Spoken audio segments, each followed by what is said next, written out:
Depois, não há necessidade de ficar colocando todos os outros nomes, só utiliza Hegel. Não deixa de utilizar Hegel para utilizar qualquer outro dos três primeiros, porque fica incompreensível. Esse filósofo, viu, Natália? Ele é lembrado pelo nome de Hegel. Na primeira citação, na apresentação, lá coloca o nome completo dele. Aí, a partir daí, no segundo parágrafo adiante, só Hegel mesmo tem necessidade de colocar, toda vez que for citar ele, o nome completo. E nem trocar da forma que ele é mais conhecido, Hegel, com qualquer um dos outros três. O primeiro parágrafo, ele é vapt-vupt. Por quê? Porque o que eu já expliquei nas duas últimas redações, principalmente na última, compreende o período em que Hegel vive.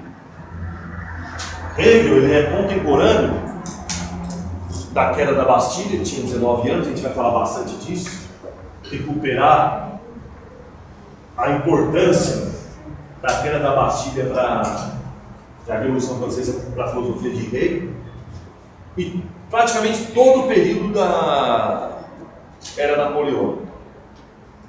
O que aconteceu nesse período, principalmente na época napoleônica, é o contexto de que vive Hegel. O que é isso daí, resumidamente? Disputa entre dois impérios europeus, a Inglaterra bem avançada, sendo perseguida pela França. É essa compreensão que a gente tem que tirar do período napoleônico. Napoleão Bonaparte, com a disputa acirrada que ele vai impor à Inglaterra, vai desenvolver, através da competição, a economia capitalista. É essa grande importância, uma análise que se faz do período napoleônico, além das mudanças de fronteiras, guerras, a aplicação que ele faz, é através da disputa entre França e Inglaterra, a corrida armamentista, muitas armas foram inventadas, muitas tecnologias colocadas em prática nesse período, justamente pela disputa entre duas potências. Eles estão disputando aqui o domínio mundial, a partir da Europa. E Hegel, a partir dos 19 anos, por que isso? A partir de 1789, com a Revolução Francesa, com todo o contexto, a partir disso, ele vai desenvolver a teoria dele.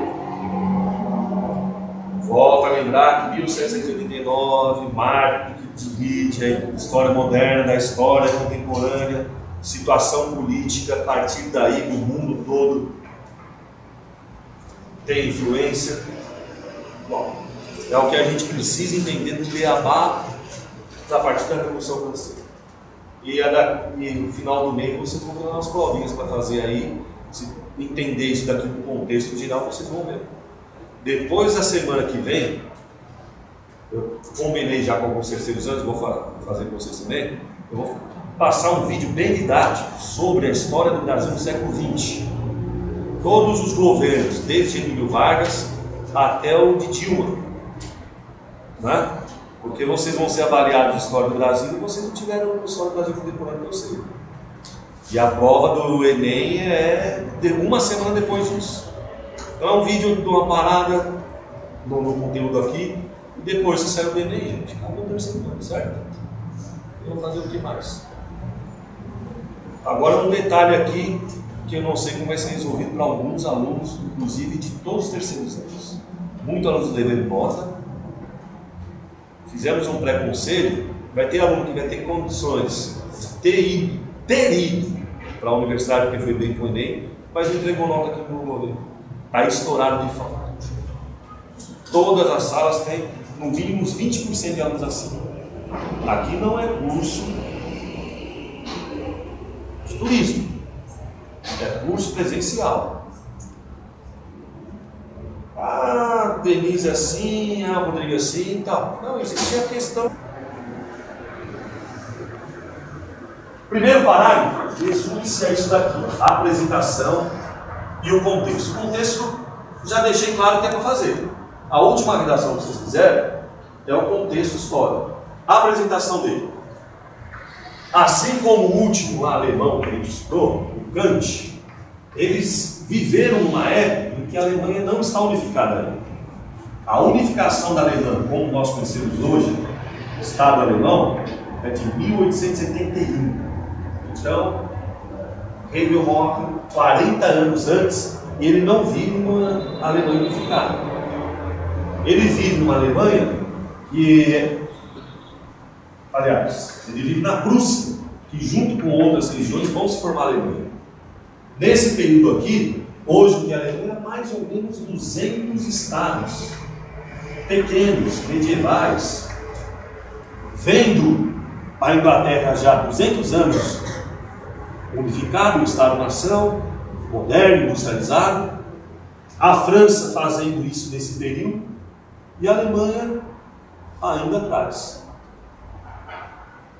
A gente está em 2015, depois da unificação alemã, muita história vai acontecer. Guerras entre essas três potências, antes que era a disputa entre Inglaterra, nesse período aqui, com a França, depois da unificação alemã, coloca a Alemanha aqui no contexto também, e a gente vai ter todos os fatores para entender a Primeira e a Segunda Guerra Mundial. Mas aí, mais tarde. Bom, o primeiro parágrafo é isso daí. Está praticamente feito o primeiro parágrafo, a gente já fez a redação e me entregou aí era Napoleão. Agora vamos para o segundo.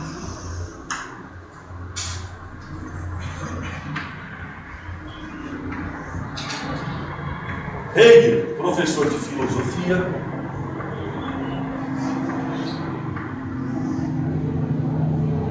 aos 19 anos ele estava formado, bem precoce.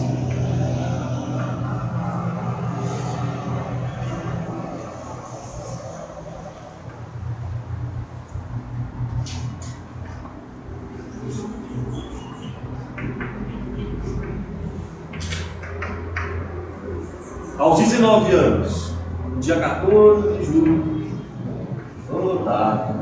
de 1789, com a queda da Bastilha, esse jovem professor de 19 anos vai ter um impacto tremendo na teoria dele. Vai chamar muita atenção os fatos que estão acontecendo na vizinha França. E ele vai dedicar a partir daí todas as suas atenções filosóficas para explicar o movimento da história, como que a história funciona. A ruptura, os fatos que ocorrem a partir da queda da Bastilha vai chamar a atenção dele para ele querer explicar como funciona o movimento da história, como que os fatos históricos da humanidade se procedem. Para isso,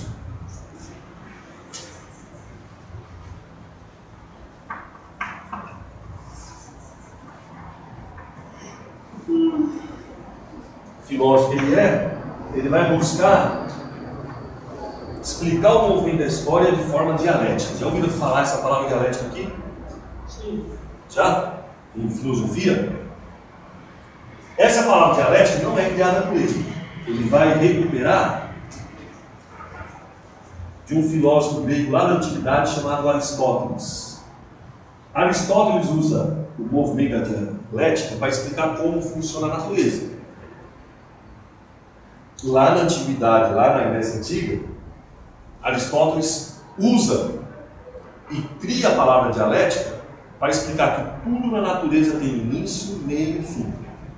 Nasce, cresce, padece e renasce novamente a partir daí. Ele explica a dialética para explicar o movimento da natureza, lá na Grécia Antiga, preocupação dos gregos na antiguidade. Hegel vai buscar fontes de inspiração de Aristóteles na questão da dialética, mas não para ficar só na explicação da natureza. Ele vai explicar a questão da história feita pelos homens. Então, já lembrei aqui, expliquei para vocês, citei de onde ele tira o termo dialética. Não é inventado por ele, vai buscar de Aristóteles. Só isso já basta. Vamos entrar agora aqui no que ele explica no movimento dialético.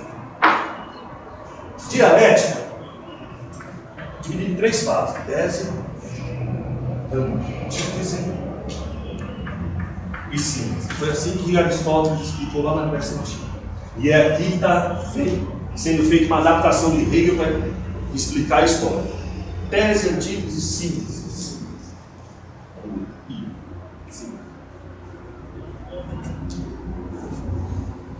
Como isso encaixa na história? E Hegel, a partir da Revolução Francesa, ele começa a explicar a história assim. O que ele chama de tese, a primeira parte da dialética, é o que existe de real, é a realidade das coisas. Então, olha aqui, ó. Pegando o exemplo da Revolução Francesa, a realidade é poder monárquico de forma absoluta na mão de Luís XVI, que tinha uma condição social de que a maioria das pessoas não frequentava escola. A realidade representada aqui no exemplo histórico da Revolução Francesa, ela estava sendo bombardeada, sendo criticada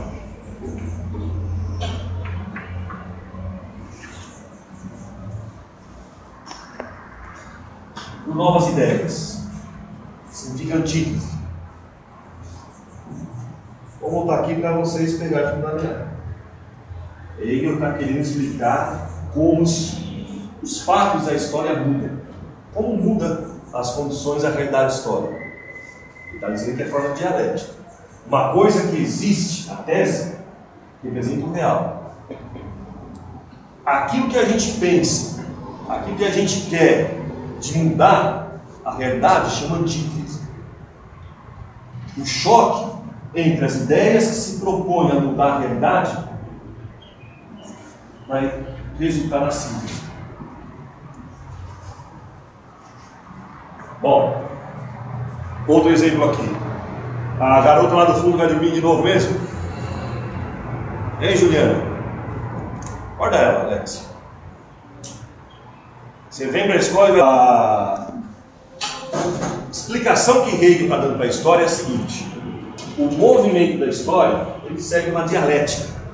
A dialética que ele vai buscar lá de Aristóteles é dividida em 3 partes. Tese simboliza a realidade. Vamos pegar um exemplo de hoje. A condição da educação pública no Brasil, você estudando terceiro ano sabe muito bem qual que é. Apresenta uma realidade caótica, vamos dizer assim, ruim. Muitas ideias propostas para essa realidade modificar são manifestadas. Essas ideias chocando com a realidade, com um conflito, surte um efeito de resultado. Uma nova realidade será colocada.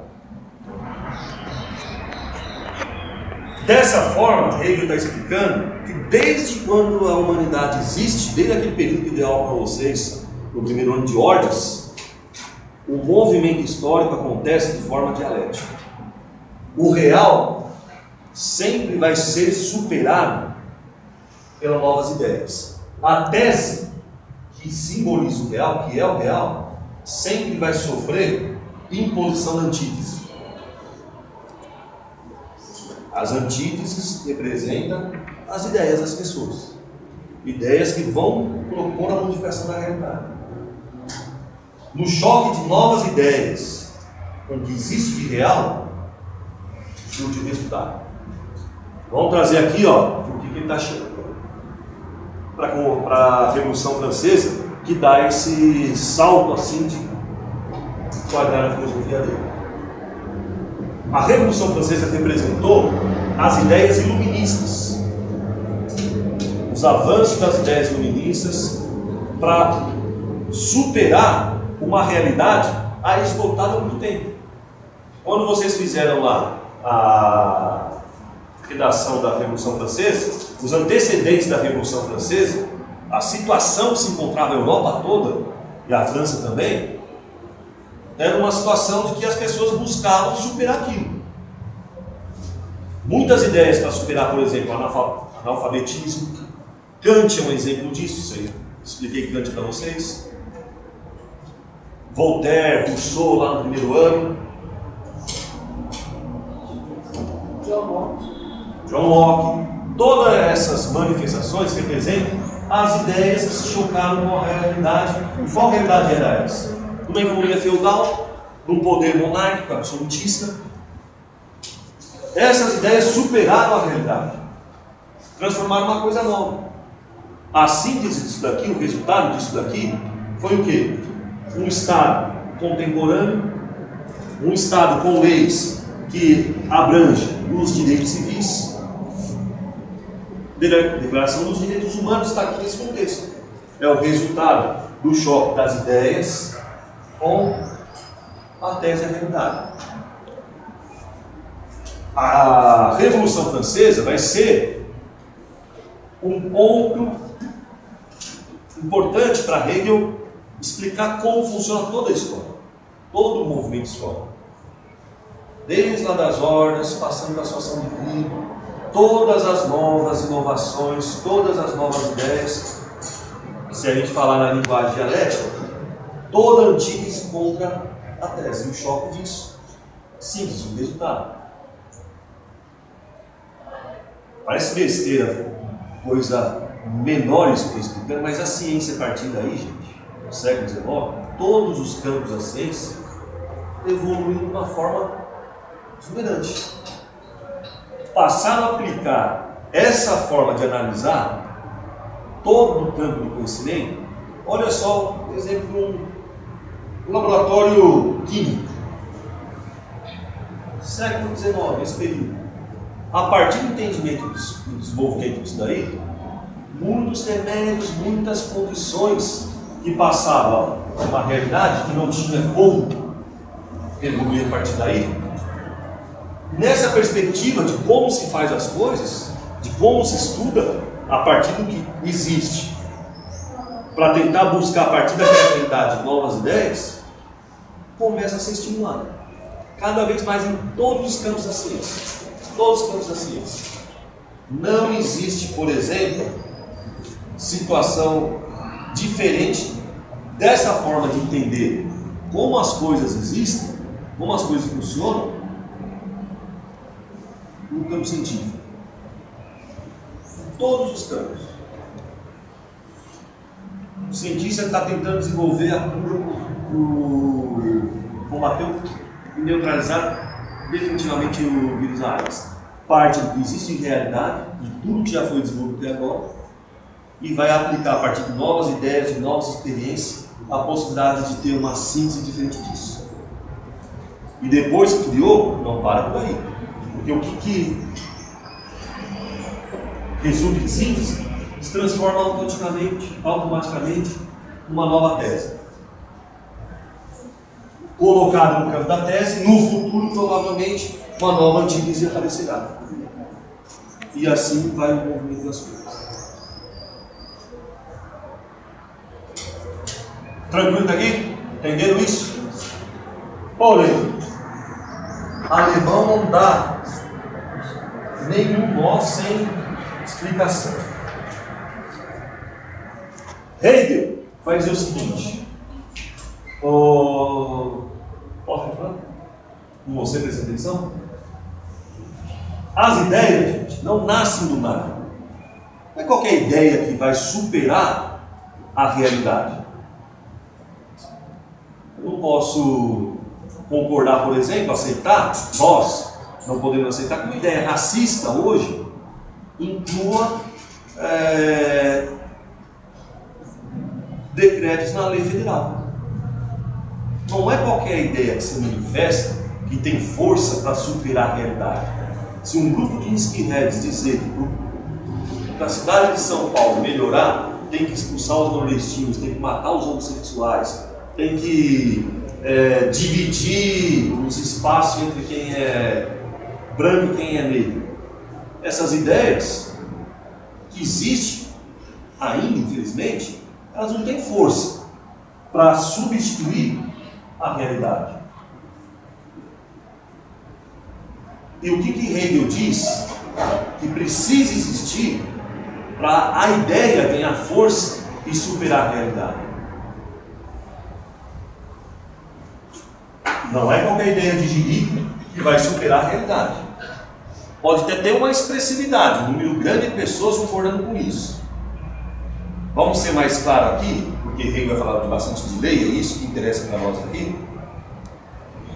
Pedir a redução da idade penal a 16 anos, aparentemente para alguns assim que não sabem discutir, acham que isso resolve os problemas.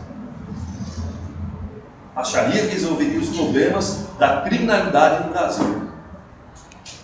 Tá? Porque diz que um jovem de 14, de 16 anos faz o crime, comete o crime, assassina, faz tudo que faz, as barbáries que faz, porque não tem impunidade. Porque não tem impunidade para ele.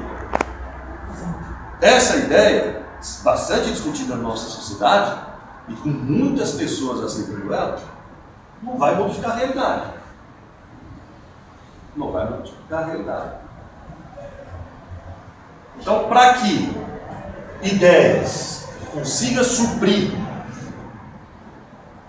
a realidade, ela para acontecer. Olha o jogador aqui.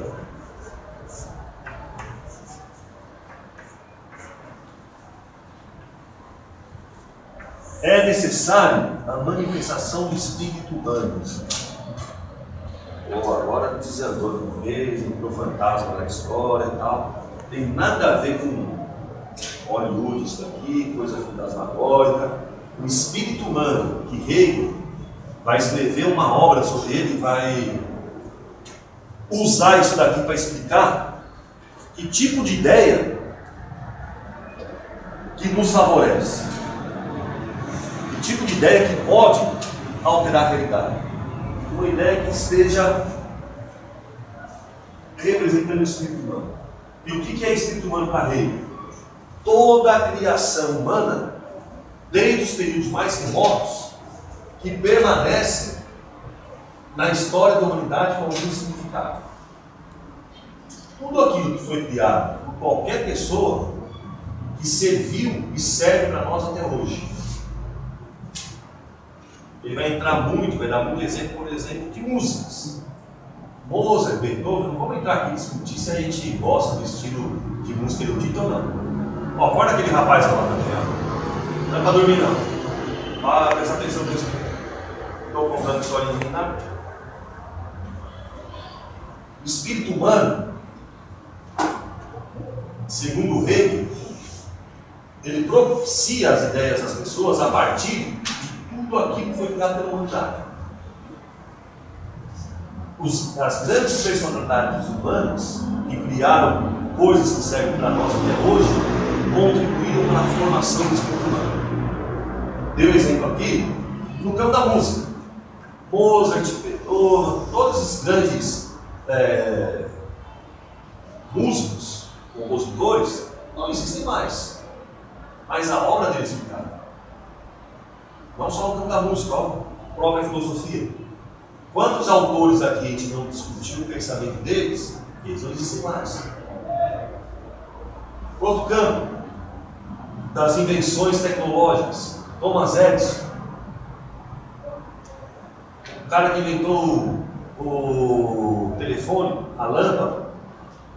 Todas essas invenções, todas essas criações contribuem para a produção do ser humano.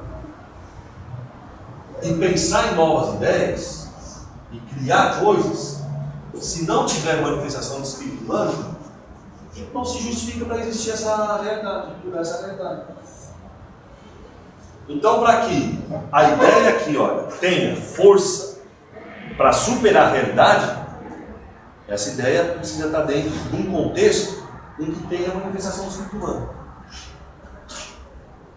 Vamos pegar uma lei brasileira recente, não tão recente, mas uma necessidade que vocês vão provavelmente concordar com isso, a Lei Maria da Penha.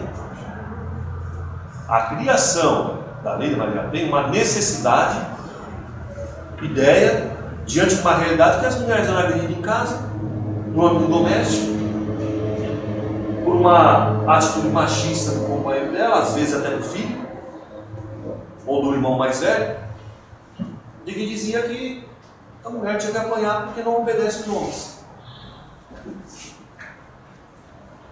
Estão entendendo isso?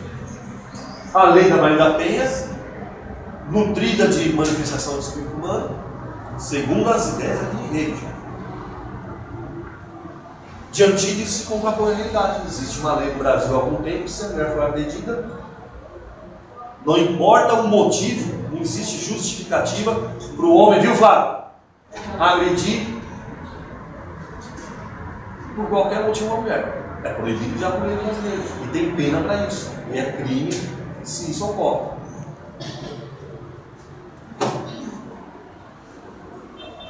Então olha só, ó. Recapitulando o que eu vou explicar até agora.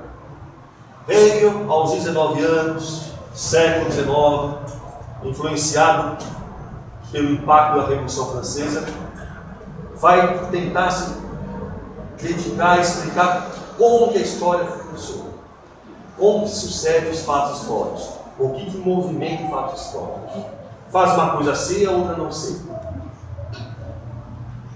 Ninguém tinha dado nenhuma explicação disso até então. Era só no campo da especulação, inclusive religiosa apenas. Ah, é a vontade, é destino. Para se aprofundar mais nisso, e não achar que as coisas acontecem só por destino, só porque forças sobrenaturais desejam que seja assim, e que existe realmente história feita pelos homens, ele começa pela explicação. A história funciona de forma dialética. Dialética ele recupera lá de Aristóteles, dividida em tese, antítese e síntese. Para Hegel, a tese é o que existe de real. O que existe de real, em determinado momento, vai ser superado. Superado por quê? O que consegue superar a realidade? Transformar a realidade. Ideias, segundo Hegel. Dentro do contexto antítese da dialética. O choque da realidade com as ideias resulta na síntese.